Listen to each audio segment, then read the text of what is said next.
அனைவருக்கும் வணக்கம். நான் உங்கள் கொண்டட்டி பரணி டெய்லர்ஸ் பேசுகிறேன். இன்றைக்கி ஆன்லைன் டெய்லரிங் கிளாஸஸில் நம்ம 6வது நாள் கிளாஸ் பார்க்க போகிறோம். வாங்க பார்க்கலாம். பாருங்கள், முதல்ல நேற்று பண்ணதோட தொடர்ச்சி தான் இதுவும். நம்ம 3ஆம் நாள் கிளாஸ் என்ன பண்ணோமோ அதே தான் இப்போ பண்ண போகிறோம். மேலே தலையோட வாரம் மாட்டிக்கிறோம். மாட்டிட்டு மெதியை தூக்கி விட்டுடலாம். ஓகேங்களா? இப்போது பெடல் மெரிக்கிறீங்க. மெரிச்சிட்டு பாருங்கள், நீட்டிங் திரும்ப ஆரம்பிக்கிறீங்க. நம்ம பக்கம் ரோல் ஆகும். திரும்ப நீட்டு, திரும்பவும் நம்ம பக்கம் ரோல் ஆகும். இதை நீங்கள் கை வச்சு சுத்தாமலே உங்கள் காலாலேயே நம்ம பக்கம் ரோல் பண்ணுறதுக்கு பழக்கப்படுத்தணும். அப்போது நான் ஏற்கனவே சொன்ன மாதிரி 3வது கிளாஸில் சொன்ன மாதிரி உங்கள் கால் இப்படி இருக்கணுமா, இப்படி இருக்கணுமா, இப்படி இருக்கணுமா, எந்த பக்கத்தில் வச்சா நம்ம பக்கம் ரோல் ஆகுது அப்படின்றத நீங்கள் முடிவு பண்ணிக்கணும். இப்போ கால் கவனிங்க பாருங்க.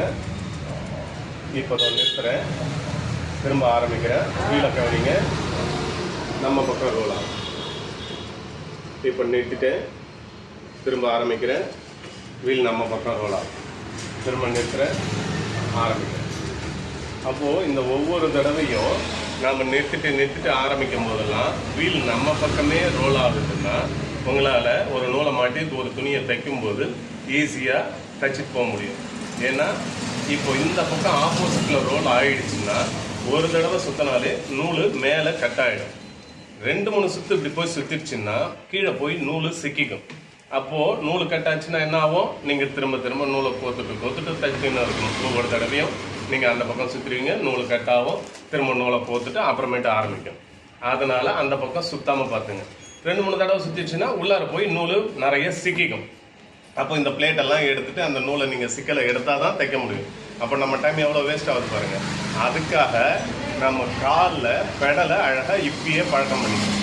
பாருங்கள், நிறுத்துகிறோம், ஆரம்பிக்கிறோம், நிறுத்துகிறோம், ஆரம்பிக்கிறோம், திரும்ப நிறுத்துகிறோம். பாருங்கள், இதே தான். இதை நீங்கள் மெரிச்சு பழக்கப்படுத்துங்க. ஒரு 1/2 hour நீங்கள் அதை நிறுத்தி ஆரம்பிச்சிங்கன்னா உங்களுக்கு ஈஸியாக பழக்கத்துக்கு வந்துடும். எது ஒன்றுமே செய்ய தான் பழக்கத்துக்கு வரும். நல்ல பழக்கத்துக்கு வந்தால் தான் நல்ல ஃபினிஷிங் கிடைக்கும், வேலையும் நல்லா அர்த்தமாக இருக்கும். ஓகேங்களா? ஓகே, மீண்டும் நாளை பார்க்கலாம். நன்றி, வணக்கம்.